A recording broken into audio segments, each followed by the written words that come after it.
पहले हमने आप लोगों को बताया है यूपी बोर्ड के पेपर को सॉल्व करके, जिसमें रीऑर्डरिंग के बारे में हमने बताया है और वो भी पेपर को सॉल्व करके बताया है कि कैसे हम जो यूपी बोर्ड का पेपर होता है उसमें जो सेक्शन बी के अंतर्गत पहला वाक्य आता है उसको कैसे किया जाता है। अब हम आज आपको बताएंगे कि यदि आपको ट्रांसलेशन करना है हिंदी टू इंग्लिश, वाक्य करने के लिए आता है एक पैराग्राफ। वो यूपी बोर्ड में हाई स्कूल में भी आता है, इंटर में भी आता है, 6 में भी आता है, 7th में भी आता है और 8th में भी आता है। तो कैसे हम उस वाक्य को ट्रांसलेट करें? ट्रांसलेट करने के लिए हम क्या करते हैं, क्या कुछ ऐसा है जो जरूरी होता है पहचानना। तो पहले देखेंगे, इसमें लिखा हुआ है the tense and its forms. The tense means होता है काल, एंड इट्स एंड और इट्स इसका फॉर्म मीन्स होता है आकार।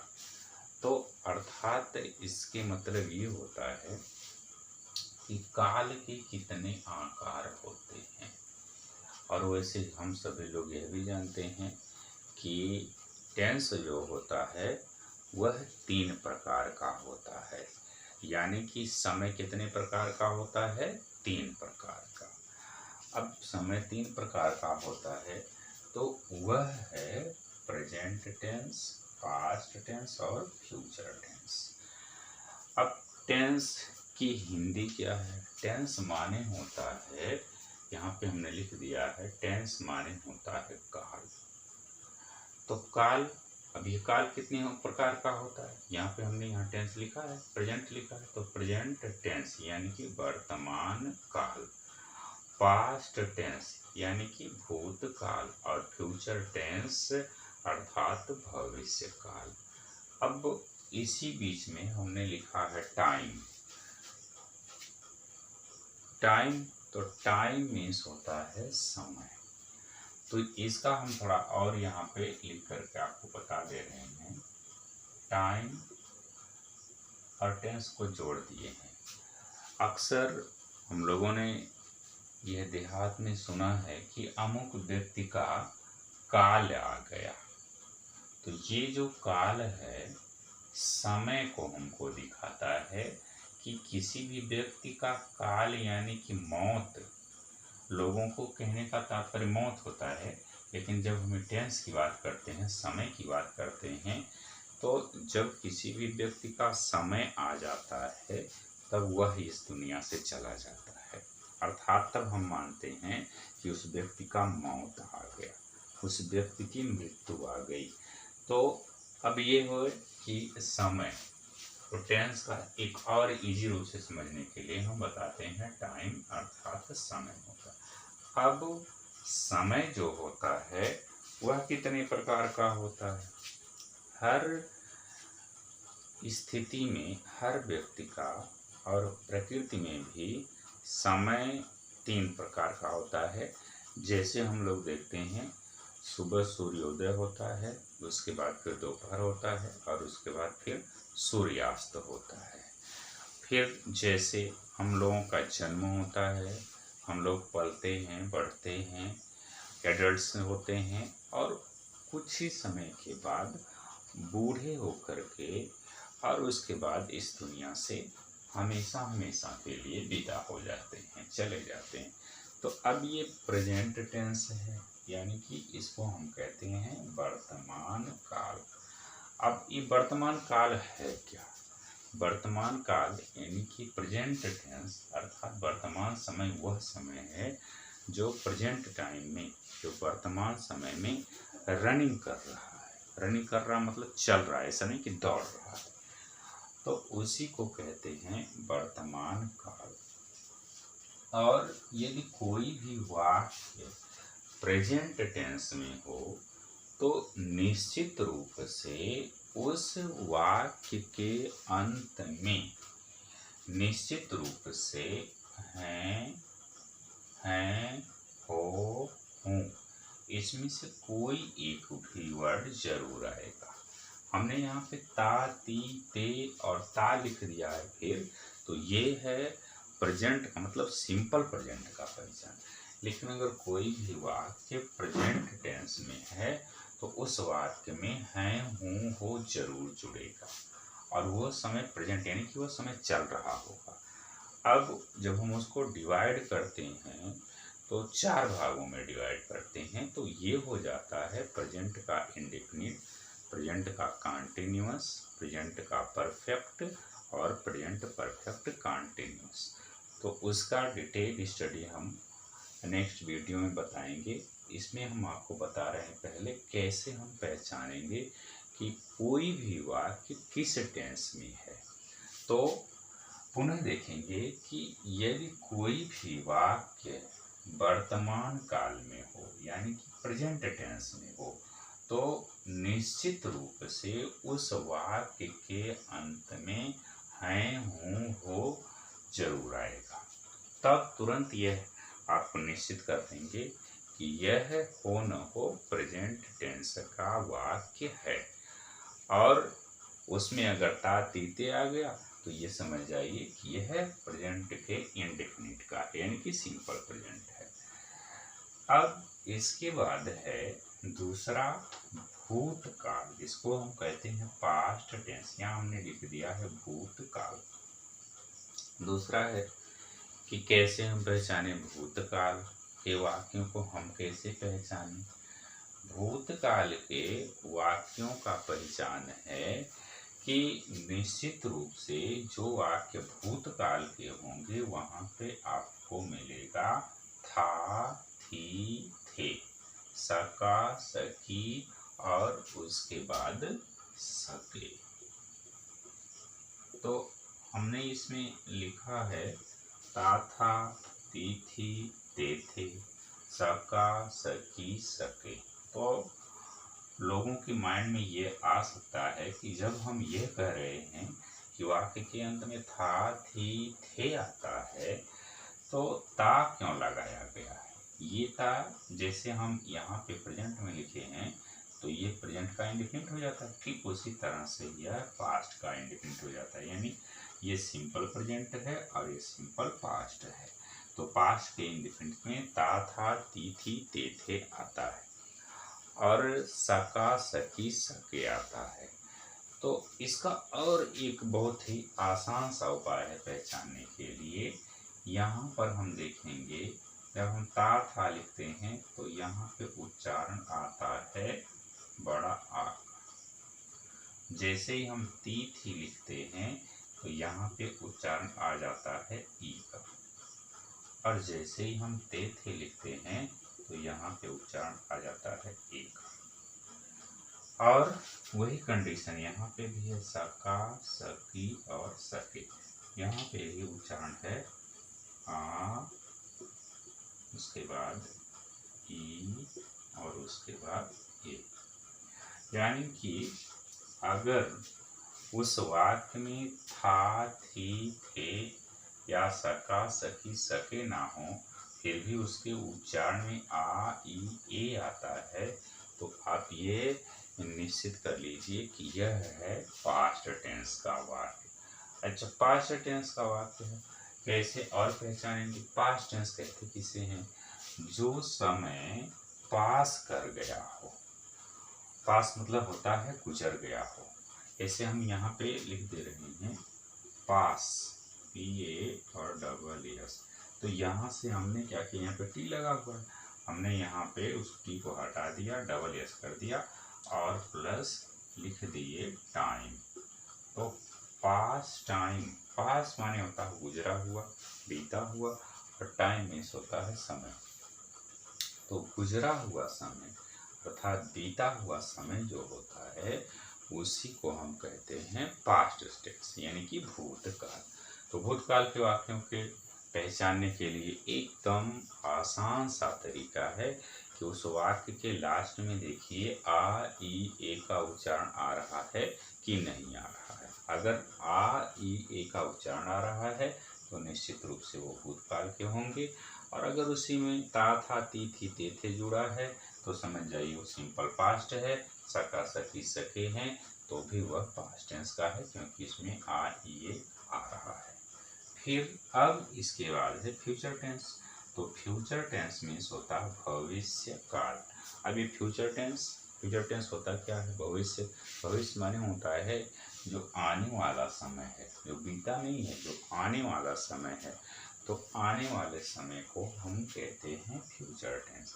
और इसका पहचान क्या होता है? इसका पहचान है गा गी के, यानी कि आएगा, मतलब उस वाक्य के अंत में निश्चित रूप से गा गी गे अवश्य मिलेगा, तो वो हो जाता है फ्यूचर टेंस। तो अब एक बार पुनः देखेंगे कि कैसे हम टेंस को पहचानें। कोई भी वाक्य जिसको हमें ट्रांसलेशन करना होता है, उसमें सबसे महत्वपूर्ण चीज़ क्या होता है? First of all we know about its tense. सबसे पहले हम जाने इसके टेंस के बारे में, इसके समय के बारे में, इसके काल के बारे में, इसका पहचान हमको जानना होता है। और फिर उसके जो भेद होते हैं उसके बारे में जानते हैं। तो सबसे पहले तो हमको यह क्लियर करना पड़ेगा कि यह प्रेजेंट टेंस में है, पास्ट टेंस में है, कि फ्यूचर टेंस में है। जब हम इस बात को क्लियर कर लेते हैं तब हम ये देखते हैं कि चलो अच्छा ठीक है, प्रेजेंट टेंस में है तो प्रेजेंट टेंस के फिर किस में है? प्रेजेंट में, क्योंकि हर एक के चार होते हैं, फिर चार के चार होते हैं, उसको हम बता रहे हैं। केवल आप अभी इसमें यह देखिए कि कैसे हम पहचानें कि कौन सा टेंस है। तो एकदम शॉर्ट तरीका है कि जिस वाक्य के अंत में है, हूँ, हो लगा हो वह प्रेजेंट टेंस है, वर्तमान काल है। जिस वाक्य के अंत में था, थी, थे, आ, ई, ए, सका, सकी, सके, आए वह हो जाता है पास्ट टेंस। और जिस काल के वाक्यों के अंत में गा, गी, के लगा हो वो हो जाता है फ्यूचर टेंस। तो running time is called present tense and passing time is called past tense, and in future which happened that is called future tense। तो फ्यूचर टेंस ये इस प्रकार से हमने आपको तीनों टेंस का पहचान बता दिया। अब हम इसके अलग अलग भेद करके बताएंगे कि अगर वह वाक्य प्रेजेंट टेंस है तो इनडेफिनिट है तो उसका क्या पहचान होगा, कॉन्टिन्यूअस है तो उसका क्या पहचान होगा, और परफेक्ट है तो उसका क्या पहचान होगा, परफेक्ट कॉन्टिन्यूअस है तो उसका क्या पहचान होगा। इसको जब हम ट्रांसलेशन करेंगे तब बताएंगे। अब इसके पहले हम बताएंगे कि प्रेजेंट टेंस के कितने भेद होते हैं, फिर उसको हम डिवाइड कैसे करते हैं, और सेम एज हर एक टेंस में घटित होगा। तो अब हम यह चाहेंगे कि इसके अलावा भी अगर किसी को टेंस को पहचानने में किसी भी प्रकार की समस्या है, किसी भी प्रकार का प्रश्न उठ रहा है, तो वह हमको कमेंट करके अवश्य बताएं, ताकि जो भी परेशानी होती है उसको हम आपको बताएं, ताकि वो आपकी जो दुविधा है, आपका जो शंका है, आपके मन में जो कठिनाई है समझने के लिए, वह पूरी तरह से खत्म हो सके। तो देखिए इसमें अब हमने इसको क्या किया, तीन फॉर्म में कर दिया है, प्रेजेंट टेंस, पास्ट टेंस और फ्यूचर टेंस। प्रेजेंट वर्तमान काल, भूतकाल, भविष्य काल। अब क्या किए हैं इसमें हम कि सबसे पहले प्रेजेंट टेंस का भेद लिखे हैं, इनडिफिनिट, कॉन्टिन्यूअस, परफेक्ट और परफेक्ट कॉन्टिन्यूअस। तो यही चीज़ तीनों टेंस में घटित होता है, यानी पास्ट टेंस में भी indefinite, continuous, perfect, perfect continuous, और फिर फ्यूचर में भी इंडिफिनिट, कॉन्टिन्यूअस, परफेक्ट और परफेक्ट कॉन्टिन्यूअस। होता क्या है कि वाक्य में प्रेजेंट टेंस में अगर इंडिफिनिट हो तो इसका पहचान ता है, ती है, ते है, ता हूँ, और कॉन्टिन्यूअस है तो रहा है, रही है, रहे हैं। परफेक्ट है तो चुका है, चुके हैं, लिया है, दिया है, खाया, पिया, सोया, रोया, ये सब। और परफेक्ट कॉन्टिन्यूअस में है तो रहा, रही, रहे, हैं जुड़ जाएगा, साथ ही साथ उसमें समय भी दिया रहेगा। तो इसका विस्तृत जानकारी हम चैप्टर एक एक करके एक एक टेंस का पूरी तरह से देंगे। अभी केवल एक मॉडल के रूप में, उदाहरण के रूप में दे रहे हैं। तो अगर इंडेफिनिट है वाक्य, प्रेजेंट टेंस का इंडेफिनिट है, तो निश्चित है कि हम क्या करेंगे, वर्ब के फर्स्ट फॉर्म में यस या यस जोड़ेंगे जब सब्जेक्ट सिंगुलर होगा, और अगर नहीं है तो हम उसमें वर्ब के फर्स्ट फॉर्म में यस या यस नहीं जोड़ेंगे। तो ये इसमें लिखे हैं हम राम रीड्स, राम पढ़ता है। कॉन्टिन्यूअस में राम इज रीडिंग, राम पढ़ रहा है। परफेक्ट में Ram has learned his lesson, Ram ने अपना पाठ याद किया है। और परफेक्ट कॉन्टिन्यूअस में Ram has been reading his book since 2 o'clock, क्योंकि राम अपनी पुस्तक 2 बजे से पढ़ रहा है। तो अब यहाँ पे लिखा हुआ है 2 o'clock, मतलब होता है ठीक 2 बजे से, तो इसलिए सिंस और फार का प्रयोग होता है। और यदि हमको पास्ट का करना है तो पास्ट के इंडेफिनिट में वर्ब का सेकंड फॉर्म प्रयोग किया जाता है। तो ये हो जाएगा राम रेड।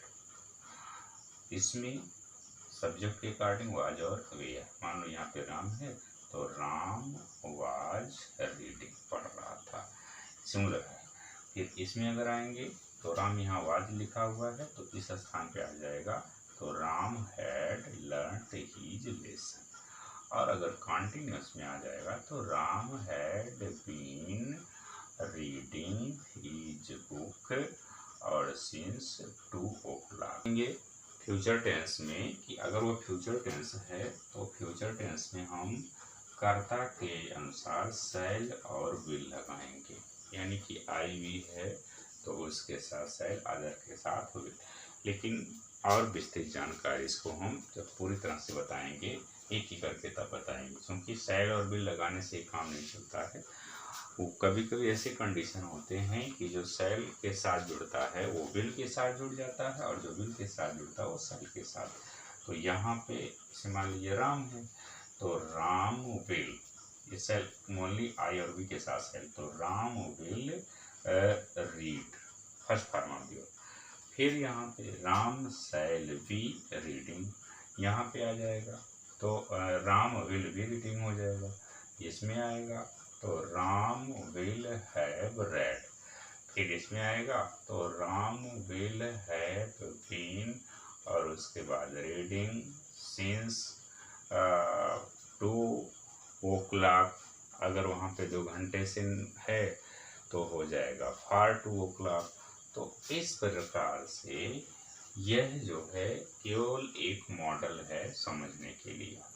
और जब हम इसको ऐसे प्रेजेंट टेंस का indefinite, continuous, perfect, perfect continuous, एक एक करके जब हम इसका डिटेल जानकारी देंगे तो उसमें फार्मूला, हर एक वाक्य का फार्मूला, जैसे प्रेजेंट का इंडेफिनिट है तो हम उसमें बताएंगे कि प्रेजेंट इंडेफिनिट का पहचान क्या होता है। तो प्रेजेंट इंडेफिनिट का पहचान बताएंगे, प्रेजेंट कॉन्टिन्यूअस का पहचान बताएंगे, प्रेजेंट परफेक्ट का पहचान बताएंगे, प्रेजेंट परफेक्ट कॉन्टिन्यूअस का पहचान बताएंगे।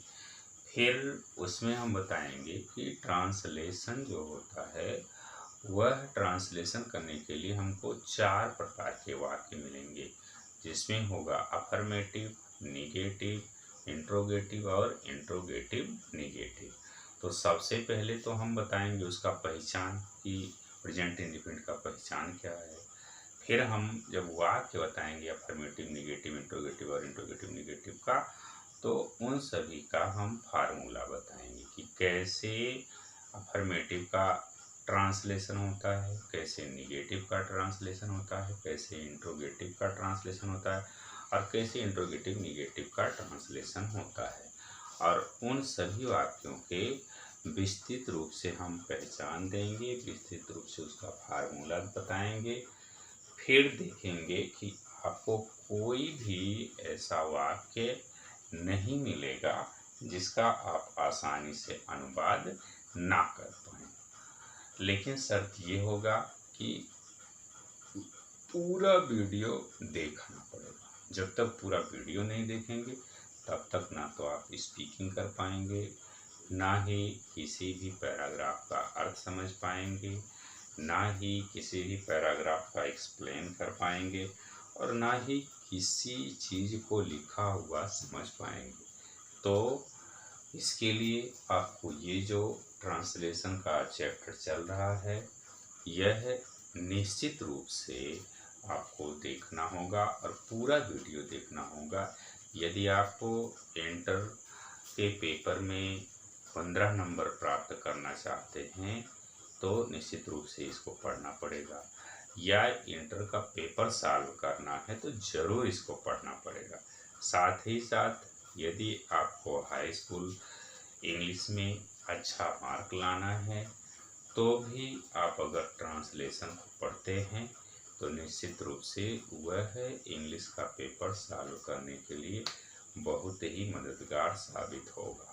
तो मैं चाहूँगा कि आप ज़रूर इस वीडियो को, जो अभी हमने आज स्टार्ट किया है, इसको ज़्यादा से ज़्यादा मात्रा में देखिए। और अगर कहीं पे किसी भी प्रकार से कोई भी समस्या उत्पन्न हो रही है समझने में, चाहे वो टेंस हो चाहे वो ट्रांसलेशन हो, तो हमको उसको बताइए कि क्या समस्या है। क्या आप सब्जेक्ट नहीं समझ पा रहे हैं, या आप उसमें वर्ब नहीं समझ पा रहे हैं, या उसमें आप ऑब्जेक्ट नहीं पढ़ पा रहे हैं, तो उसको हमको कमेंट करके ज़रूर बताइए।